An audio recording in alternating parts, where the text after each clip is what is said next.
అమ్మవారు శివుడిని ఆక్షేపించింది ఏమనో తెలుసా, నీకు కట్టుకుందుకు బట్టలు కూడా లేవు, సరిగ్గా దిగంబరుడుగా ఉంటావు, నేను కాబట్టి చేసుకున్నాను, నేను ఎవరు చేసుకుంటారు, పులితోలు కడతావు, ఏనుగుతోలు కడతావు, ఇంకేం లేవు, రెండే బట్టలు, మరి అంతే కదా, ఎప్పుడు పులితోలు లేదా ఏనుగుతోలు, ఏనుగు చర్మం పులి చర్మం, ఇకపోతే నువ్వు కట్టుకునేందుకు ఏం లేదు ఇక్కడ అందుట. అంటే ఆయన అన్నట్ట, పులితోలు ఏనుగుతోలు రెండు దాచిపెట్టాయి, నేను ఏం కట్టుకుంటానో నీకు చూపిస్తాను అన్నట్ట.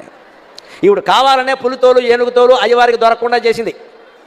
ఈవిడ స్నానం చేసి వచ్చింది కైలాస మానస సరోవరంలో. ఆ తువ్వాలు ఉంటుంది కదండి, అమ్మవారు తుడుచుకున్న తువ్వాలు, అది ఆరేసింది అక్కడ. ఆయన వెంటనే దాన్ని ధరించాట వస్త్రంగా. అమ్మవారు స్నానం చేసి తుడుచుకున్న తువ్వాలని శివుడు ధరించాడు. అదేమిటి అంటే ఇది అచ్చం పులితోలు ఏనుగుతోలు రెండు కలిపినట్టుగా ఉంది అన్నట్టు. ఎందుకని? అమ్మవారు ఒంటి నిండా పసుపు రాసుకుంది కాబట్టి ఆ తువ్వాలకి పసుపు చారలంటాయి. అమ్మవారు కస్తూరి తిలకం దిద్దుకుంది కాబట్టి కాటుక పెట్టుకుంది కాబట్టి నల్లటి చారలు కూడా అంటే నల్ల చారలు పసుపు చారలు ఉంటే పులితోలే కదా అన్నట్టు. అదండి శివుడు.